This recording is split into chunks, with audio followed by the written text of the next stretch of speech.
Hello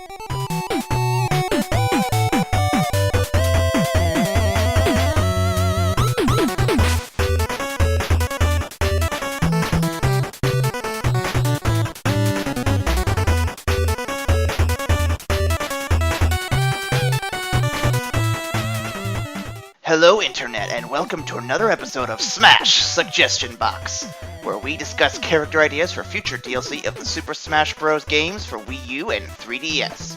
In previous weeks, we've talked about Nintendo villain heavyweights, and now it's time to shift gears a bit. Today we're doing a hero who is brave, strong, and worthy to wield his trusty spade. Shout out to Brandon Kirdy, because today we're going to be talking about Shovel Knight. Across the land, heroes would fight evil monsters and journey across dangerous lands. Few heroes were more well known than Shovel Knight and Shield Knight. They journeyed together for a long time until their adventures took them to the Tower of Fate. It was there the two fell into the power of a cursed amulet and lost consciousness. When Shovel Knight awoke, Shield Knight was gone, leaving nothing behind but her helmet. The tower, which they had been separated, has also been sealed. Overcome with grief, Shovel Knight retired from adventuring to live a simpler life. In his absence, darkness spread across the land, controlled by the evil Enchantress. She led a group of knights known as the Order of No Quarter take over the land and unseal the tower. Hearing this, Shovel Knight's hope to save Shield Knight is restored, along with the drive to stop the Enchantress's evil plan. He grabs his weapon, his trusty shovel of course, and sets out on a new adventure. But before that, we'll grab him up and see if he digs the competition between other heroes in Super Smash Bros. For Wii U and 3DS. As far as movesets go, Shovel Knight isn't all that quick, but he also isn't slow either. His size is also similar to that of Link or Mario from the old 2D adventure games,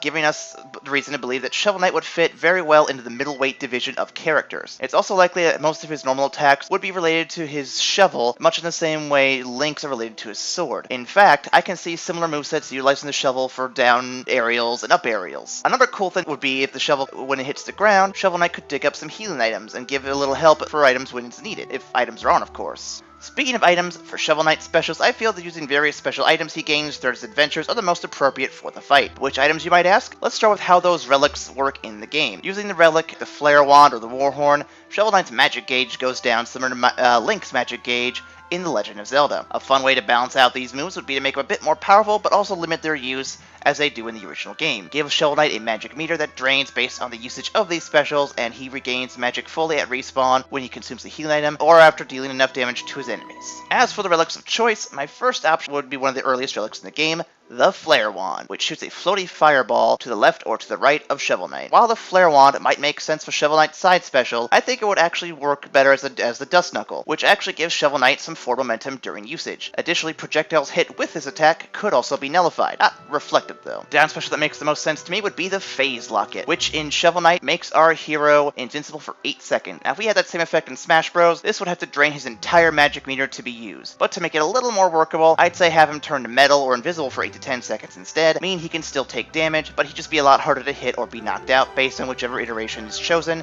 that works best for the final character. Lastly, we have the Up special. I see two potentially good moves here, the first of which is the Throwing Anchor, which can be thrown up to deal lots of damage to flying enemies. In Smash, the recover option would be to hold up the Up special a second longer to attach Shovel Knight to the anchor when thrown, so when it travels, he travels along with it and he can dismount with a jump. More realistically, Propeller Dagger, which gives Shovel Knight the ability to fly, would make a little more sense, but I don't think it should deal any damage. As for a final smash, what better than the War Horn, a relic that destroys all the enemies on screen, which makes the most sense for a final smash of Shovel Knight. So I'm sure everyone's asking, why Shovel Knight? He was kickstarted, he was just an indie character, he's not really Nintendo. When first kickstarted, the Nintendo platforms were the first go-to options for this character, essentially making him a Nintendo character exclusive, for a while anyway. On top of that, he was one of the bigger and more notable characters to be showcased by Nintendo at various conventions, including E3 and the Indie Nintendo event that took place only within the past year. Not only that, but Shovel Knight is a throwback to all of the old school video games. The art style and gameplay is reminiscent of the old Mega Man games. The story has similarities to the original Mario and Zelda games, and even sell reference to all those games within the lore of the game itself. Shovel Knight may not have existed during the golden age of gaming, but it might as well have, with how it tries so hard to push itself into the old school gaming experience, and few characters